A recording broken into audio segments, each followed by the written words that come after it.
Hello and welcome to Critics Corner. This is the program where we review fine films and movie entertainment, so you don't have to. On my right, we have Doug Roth from the prestigious Toadsuck Journal. And on my left is Mark Adams, film and entertainment director of the Saskatoon Straight Shooter. Today we are reviewing and taking an in-depth look at a very famous and well-known actor. In fact, you can say he is a legend of Hollywood and a household name for generations of moviegoers. But let's just take a look at the first clip for an actor who needs no introduction. Doug, can you pass me that coat? Absolutely. Are you ready, eager young space cadet? I'm all set, your hero ship, sir. Then make way for Duck Dodgers in the 24th and a half century. Oops, had the silly thing in reverse.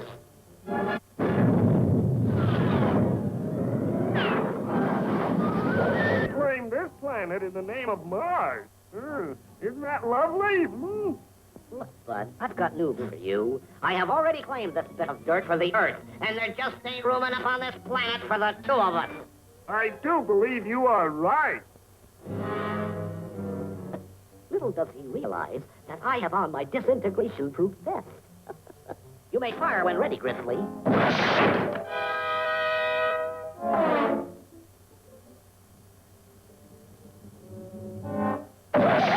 Where, when, how, who, what?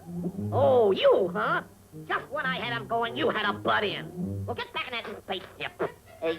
Yes, sir, your hero ship. Yes, sir.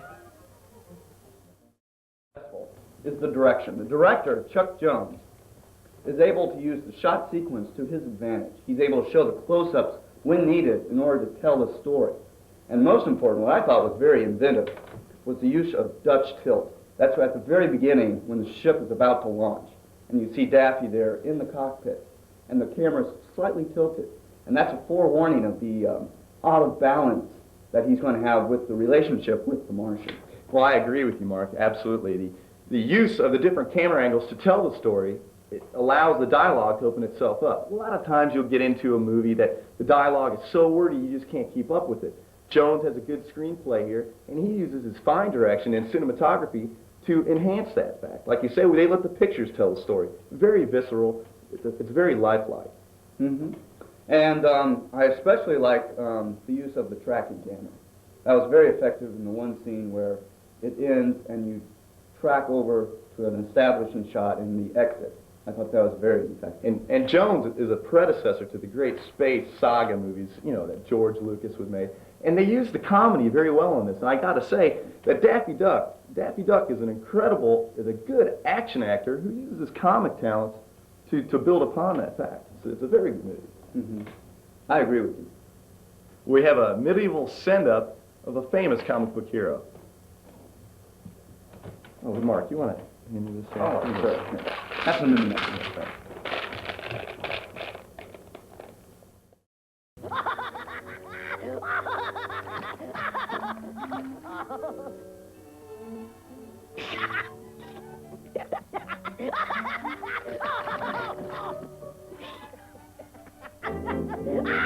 Ho, ho, and ha-ha, eh? I'll ho, ho, and ha-ha you, fat friar. With my trusty quarterstaff. Actually, it's a buck and a quarterstaff, but I'm not telling him that. Ho, ha, guard, turn, parry, dodge, spin, ha, thrust.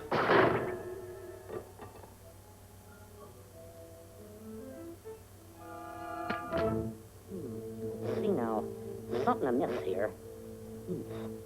I'll run through it. Ho, ha, guard, turn, parry, dodge, spin, ha, thrust. Got it. Now then. Ho, ha, guard, turn, parry, dodge, spin.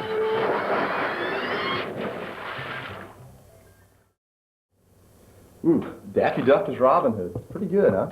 Yeah, not bad at all. The way I like it is that he rivals Errol Flynn in his athletic and action abilities, yet he has that dramatic intensity that a Jack Nicholson or a Al Pacino can bring to the screen. I really like Daffy Duck's versatility. Well, I think you're overlooking Porky Pig's importance here. Now, as a comic team, Porky Pig is very essential. I mean, look at all the classic comedy teams.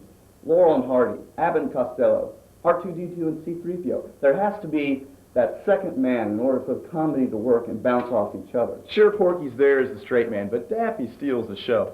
Porky can't carry a scene on himself. Think of his film disasters. Hey, he lost the lead in Green Acres. Look what he did in The Last Temptation of Christ. He was a bomb in that. No, I think Daffy Duck definitely steals the show here and is the main feature. I think he could carry it by himself more. Well, I really think Porky Pig is the unsung hero. No, I'm sorry, I disagree with you. That's all we have for today. Tune in next time and we'll have more reviews for you. Until then, keep your feet on the ground and save us the aisle seats.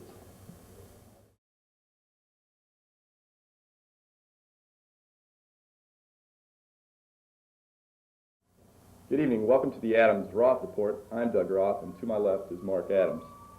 200 people were injured and scores of others were shaken up yesterday in Madrid, Spain. A 2-ton Brahma bull loaded with explosives went off in the middle of a bullfight in Madrid's La Concarne Stadium.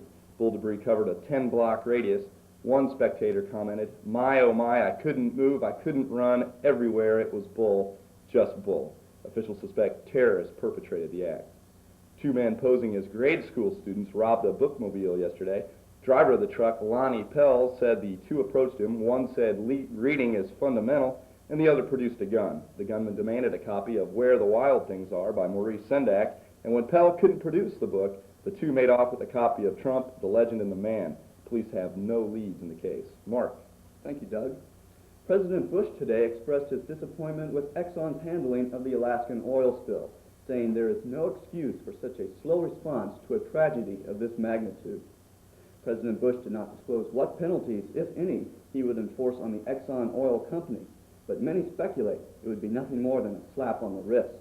When Vice President Quayle was asked what was his opinion of the penalties for the oil spill, he responded, "What oil spill?" In France today, a popular folk hero was buried in a small cemetery just outside of Paris. Former Inspector Jean-Claude Pinard was laid to rest in a small but emotion-filled ceremony.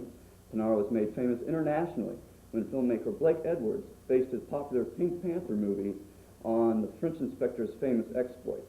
Jean-Claude Pinard met Peter Sellers only once. He said of Mr. Sellers, "I wish I had that much fun in my adventures as Peter Sellers had on the screen." Inspector Pinard was killed last week when his manservant, Staccato, accidentally threw him out of his bedroom window, apparently during the daily workout. Pinard was 74 years old. Doug? The United States has agreed to give Cuba a $1 billion aid package. This comes on the heels of Fidel Castro's plan for democratization of the communist country. As Castro said, hey, Poland did it, and they cleaned up, and I ain't one to miss a gravy train. That ups the total foreign aid cost for the U.S. to $1 billion for fiscal 1989. Washington reported today that the nation's homeless will no longer be allowed to sleep free on this country's streets. A spokesman for the president said, this nation can no longer afford to let its homeless get a free ride.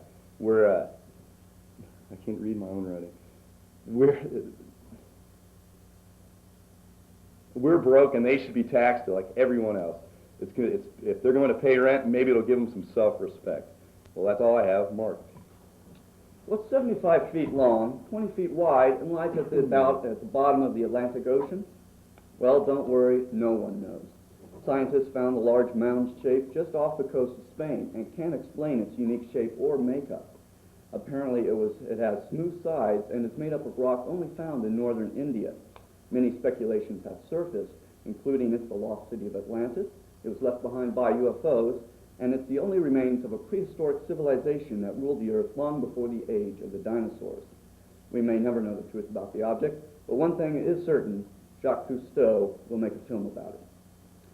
Well, that does it for the Adams Roth Report for tonight. Join us tomorrow night. Thank you.